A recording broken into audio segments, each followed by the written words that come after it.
Ada 3 golongan yang wajib simpan emas. Anda tergolong dalam golongan yang mana satu? Sebelum itu, boleh follow, like, save dan share video ini untuk rujukan akan datang.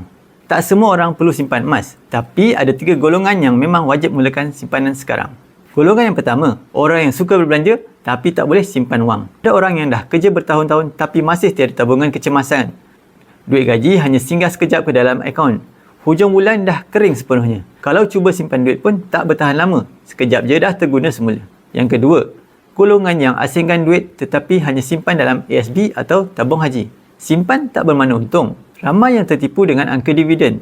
Hakikatnya nilai simpanan tak selaras dengan inflasi dan kejatuhan ringgit.